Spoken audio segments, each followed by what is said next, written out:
Olá! Nos recebidinhos de hoje, vamos falar como que se faz uma revisão sistemática. Eu acho que esse vídeo vai ficar longo e cansativo, precisaremos ser fortes. Como se faz uma revisão sistemática? Eu adoro esse quadrinho, né? Vem comigo, por quê? Porque só existe um caminho. É isso, assim, como se faz revisão sistemática. Vou te passar o passo a passo, é chato, é cansativo, vai ser divertido. Mas podia ser pior, podia ser um vídeo ensinando a fazer bibliometria, que a gente ia sofrer mais e vai chegar esse momento. Isso sim dá um trabalho do cacete. Bora, bora. Qual que é o primeiro passo?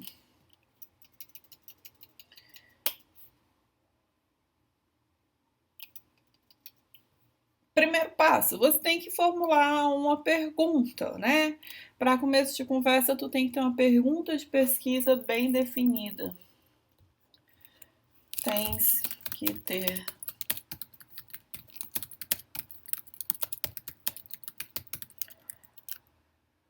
Quanto mais aberta, mais maluca for a pergunta, mais perdido e atrapalhado tu vai ficar na tua revisão, mais bagunçado e sem nexo vai ser o teu protocolo e fraco, né? Então, realmente, você precisa definir a sua pergunta de pesquisa. Indico, então, como farei isso, Luísa? Eu tenho uma solução. Indico, vou ficar fazendo aula sem aluno é chato, porque se eu não tenho ali, eu tenho que ficar trabalhando com as vozinhas na minha cabeça. Eu indico então o modelo Pico, ou Pico, vou falar sobre eles. O modelo Pico, peraí, ou Pico, ele vai ficar crescendo. O primeiro, ele é mais voltado para pesquisas clínicas, estudos experimentais ou quase experimentais, e o segundo, ele é mais próprio para não clínico, estudos correlacionais, descritivos, qualitativos. Vou focar mais no segundo, porque é o que melhor cabe aqui. Tá, mas vamos falar de todo mundo. Modelo. Olha, eu já tinha feito um negócio para ele. O que é o pico? É o seguinte. P é de população, né? Diz respeito à população, o paciente, ou a amostra, o problema. P é a população.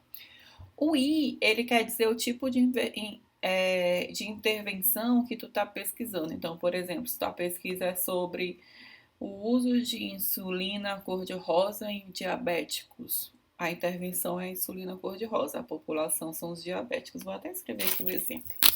Exemplo. Vou escrever embaixo para ficar claro que é do pico. Exemplo. Por que tá afastando? Porque eu tô botando do lado do negócio. Exemplo. O uso de insulina cor-de-rosa em diabéticos. O C é o procedimento padrão, né? É o que há para você comparar de intervenção. Então, pode ter nenhuma intervenção e pode ter mais de uma. Uso insulina cor-de-rosa em diabéticos. Então, peraí. O uso de açúcar. Açúcar cor-de-rosa. É um açúcar novo, que ele não aumenta a taxa de glicose. Açúcar cor-de-rosa em diabéticos. O comparador vai ser o açúcar normal. E o O é o desfecho, né? O resultado da história. Como forma de prevenção à hiperglicemia. Então, tá. A população são os diabéticos. Não tá dando pra ler, né? Ficou bom? Não. Melhorou bastante. A população são os diabéticos. a intervenção é o consumo do açúcar cor-de-rosa. O comparador provavelmente são os não diabéticos ou outras formas de açúcar. E o desfecho esperado é a prevenção de hiperglicemia. Esse formato, esse modelo é muito usado em estudos clínicos. Mas a gente usa mesmo na vida real aqui, nossos colegas, usamos esse aqui, onde o P, o que é o piquinho? É o que? Piquinho. O P, ele também é população, paciente ou problema. O I, ele é o interesse, né? E o C é o contexto. Vamos ao exemplo. Exemplo. O que eu faço? Avaliar a incidência de estresse em agentes socioeducativos dos centros de internação do Distrito Federal. Pausa o vídeo e vê se você consegue.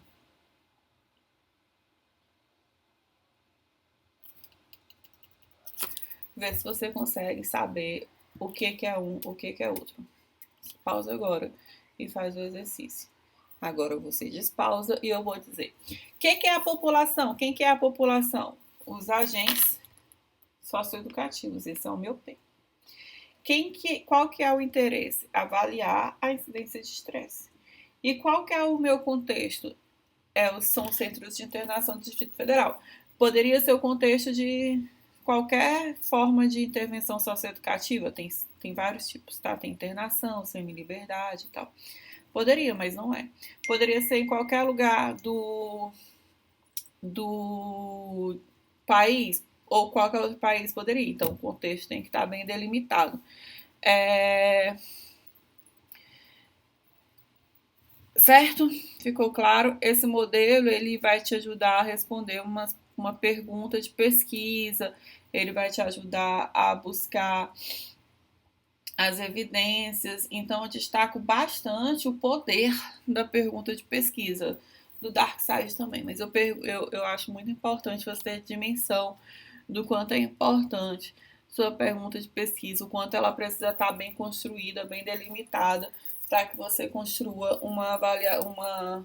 um protocolo de revisão que vá ser teu amigo e não teu inimigo na prática.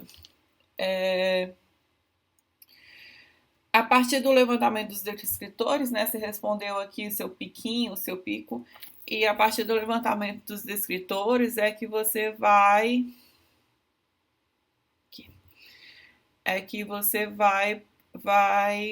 padronizar os correspondentes de cada base, né? Você vai fazer o teu protocolo. O que são descritores? Qual a diferença de descritores para a palavra-chave?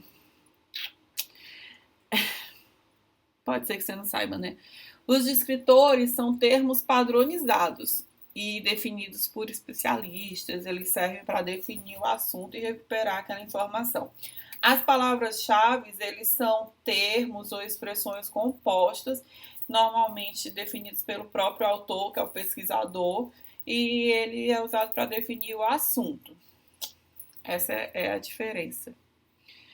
Tá benzinho? Vamos para a próxima fase? Próximo passo. Elaborar o protocolo de revisão. Sério?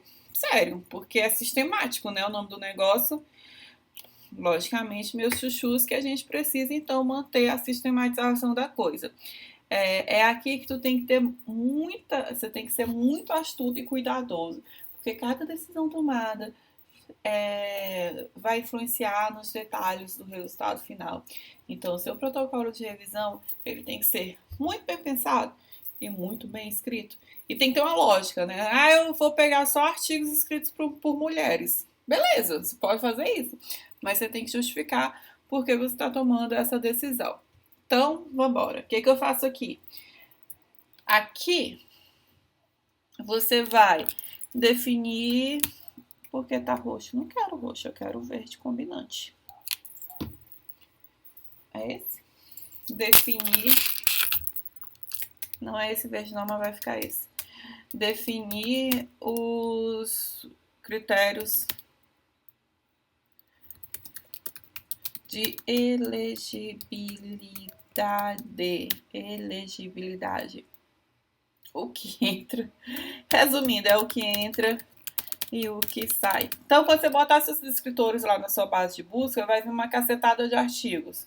Só daí você já vai ter que tirar um monte, porque não somos um robô, não somos uma grande equipe, a não ser que sejamos uma grande equipe. Se sejamos uma grande equipe, os critérios eles podem ser mínimos. Mas não é nem por isso, não é só pelo trabalho, não é, porque tem que ter uma lógica naquilo que você está usando. E aí você vai definir qual é a lógica que você está seguindo, quem é que fica e quem é que sai. Normalmente entra ter o descritor no título ou no resumo, é, a forma como ele aborda, enfim. Os descritores eu indico que você tenha ajuda ou do seu orientador ou pergunta para mim. Dá um jeito. São itens, então como que são esses critérios de eleger? Eu preciso de outra palavra. Como que eu decido aqui entre o que sai? Você vai primeiro definir a base de dados, né? As bases de dados, definição das bases de dados. Porque eu tenho que saber onde eu vou buscar. Você não vai buscar notícias de administração em revistas médicas. Ou até mesmo dentro da administração, por exemplo, a gente tem revista específica para sistema de segurança e revistas próprias para marketing, enfim. Tem as suas bases de dados bem definidas. Você vai também definir a janela de tempo, né? Definir as janelas de tempo. Então, você vai buscar o quê? Artigos desde sempre? Putz, grila. Você vai buscar o quê? Os últimos 5 anos? Indico, é o critério que a gente usa comumente. Próxima coisa que você vai definir é a sua estratégia de busca. Definir. Ou seja, como que tu vai manejar os descritores que tu determinou ali na primeira fase, né? Ou as palavras-chave. Então, você vai definir suas estratégias de busca. Onde esses descritores têm que estar, que forma eles têm que estar descritos. A outra coisa que vai estar no teu protocolo são os processos de triagem, né? Definir o processo de triagem. O que tu coletou, porquê de tudo, né? Como é que você tirou e colocou coisas. E nisso é importantíssimo que você vá registrando tudo, vai registrando tudo. Por quê? Porque a revisão sistemática, ela tem que ser passível de replicação, né? Acho que essa pessoa... Alguém pegou o teu artigo e fala, tô botando muita fé que isso aqui só deu... O quê? Só 5? Pesquisou errado, fez errado. Vou tirar as provas dos 9. E aí ela tem que saber exatamente o passo a passo que tu seguiu para poder tirar a prova dos 9. Nem lembro como é que tira a prova dos 9. Mas é muito importante. Então, tu tem que registrar teu passo a passo, porque a tua revisão sistemática ela tem que ser passível de replicação. Quanto melhor você fizer isso, mais forte, mais bonita, mais aceitável na comunidade acadêmica e provavelmente publicada ela vai ser. Próximo passo. Tá bem, tá bem. Acabou, foi nada. O próximo passo é definir tuas bases de busca, né? Como eu falei, a escolha da publicação ela envolve vários fatores. Na melhor das hipóteses, tu vai ter que falar com quem pediu para tu publicar aquilo, teu orientador, o chefe coordenador da pesquisa, que vai ter mais experiência com publicação e vai fazer as coisas mais acertadas. Luísa, não tenho, tô perdido, tô ferrado. O que eu faço? Aí você vai ter que voltar lá para aquele primeiro levantamento para você ver onde que mais é publicado. Você faz uma busca bem aberta, tipo no Google Acadêmico ou no periódico CAPES, e aí você vai ver onde que é mais publicado. Aí você vai estudar as revistas também. Uma coisa que a gente faz é estudar a revista, ver a rapidez com que alguns critérios, né? Se o que eu estou mirando é uma publicação, você vai ver a rapidez com que é avaliado o artigo, porque você vai citar essa revista. Enfim, vários critérios, vários fatores. O fator de impacto dela, tá? Tem que ser tudo muito bem pensado e mais do que isso, são decisões estratégicas. Não tem jeito, você vai ter que ter jogo de cintura, estratégia de guerra, né? De usar de alegria, porque aqui você só consegue tomar essa decisão quanto mais propriedade no assunto você tem, mais fácil vai ser tomar essa decisão. Tá benzinho? E agora acabou? Acabou nada, gente. A gente apenas começou a brincadeira. Agora a gente vai selecionar. Fizemos o levantamento nas nossas bases, entendemos a nossa pergunta, definimos as palavras que vamos usar, definimos aonde vamos pesquisar, pegamos todo esse conteúdo, não foi? Agora eu vou separar o joio do trigo. É agora que a brincadeira começa. Primeira coisa, você vai jogar fora o que está de repetido. Deixa eu ver o que eu coloquei aqui de gráfico. Ah, tá aqui, esse aqui é bom. Deixa eu ver como que aparece ele todo na tela. Aqui. Nessa pesquisa, todas as referências, essa aula ela não é referências vozes na minha cabeça. Ela tem as referências lá embaixo. Eu vou gerar o PDF para vocês e aí você consegue acessar. Ele fez uma busca no PubMed, Psychoinfo, Lilacs e Cielo. E aí ele coletou um total de 499 artigos. Desses 499, 205 eram repetidos, então já foram embora 205. Daqui ele removeu, ele leu todo mundo, né? A seta não aparece para vocês, acabo de ter certeza. Ele leu todo mundo e minha próxima aula de OBS vai ser como botar a seta para aparecer. Mas depois cuidamos disso. Ele leu todo mundo, todo mundo que ele leu, ele tirou 260 e deixou só 34. Então tem ideia que o cidadão leu mais de 200 artigos. Ou disse que leu. Os critérios de remoção, vocês podem pegar lá na referência, ó. Tem aqui a referência.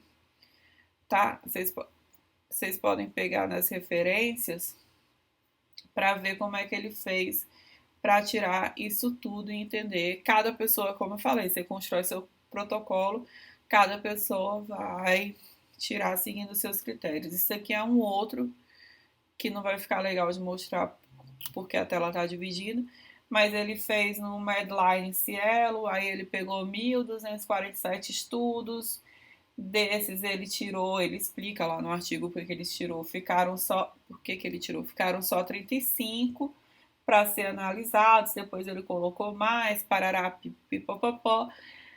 Aqui ele fala, não dá para ler, né?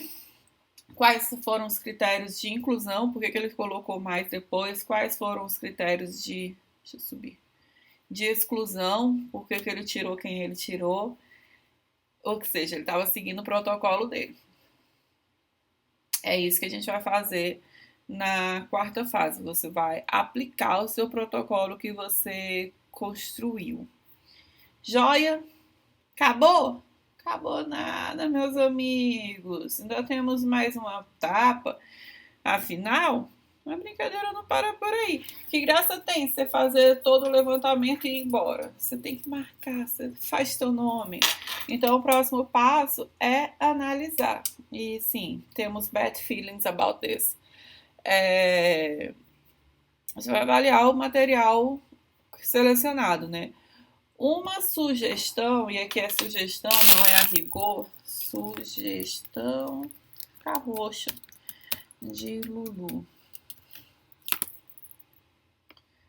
Não é regra, é apenas uma sugestão pessoal que eu aprendi lendo pra caramba.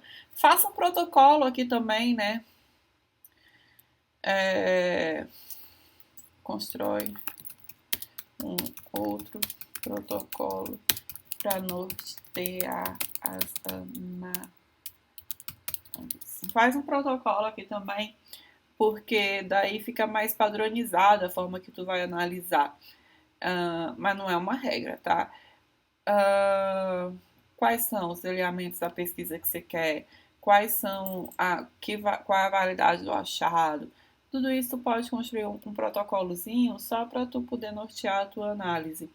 Uma coisa que pode ser feita também, que também é sugestão, já vi acontecer e é bacana, é o uso de análise feita por juízes. Não é muito comum, mas é bacana também. Daí tu também vai poder fazer uma sistematização dos dados. E com essa frase você deve estar se perguntando, mas Lulu, se o nome do negócio é revisão sistemática, é lógico que eu tenho que fazer uma sistematização dos dados. Sim, não, querido cabeção. É sim, o nome é revisão sistemática, mas ele é sistemática porque o rigor, a priori, diz respeito à captação, à coleta do material, dos artigos, e não à análise. A análise não necessariamente seja sistemática, mas é bom que seja, então por isso eu estou sugerindo a construção de um protocolo só para isso. Tá benzinho? Acabou? Eu já me sinto muito cansada, não aguento mais ficar falando com a tela do computador. Mas tenho más notícias. Não acabou, não. Agora a gente vai categorizar isso aqui tudo, porque tabela é lindo. Uma boa dica, já falei que tabela é lindo, né? Então, a dica que eu tenho para dar aqui é que você esquematize uma série de pessoal da academia que gosta muito das planilhas, né? Inclusive, estamos aqui para construir uma planilha. Usa planilha para você construir tabela, gráfico, esquematiza o teu resultado. Fica uma coisa linda. É lindo. Nesses artigos que estão nas referências tem planilhas, tem tabelas bem bonitas de resultado de análise. Eu sugiro, tá? Você pode sumarizar os resultados por categoria lá do teu protocolo de análise. Bem legal. Isso aqui não é um trabalho da Zorra. Mas se você for organizadinho, ele já vai estar mais ou menos pronto só para você escrever. Sim. Aqui nessa fase, para apresentar os resultados, eu sugestão também, o método Prisma, né? Que vai ter, eu botei nas referências aqui, ó. Isso aqui é só um pouquinho do checklist do método Prisma.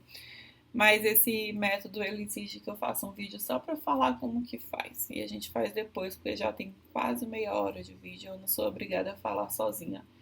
Tá bom? Benzinho. Referência aqui embaixo. Falou, valeu para vocês. E voltamos no próximo vídeo.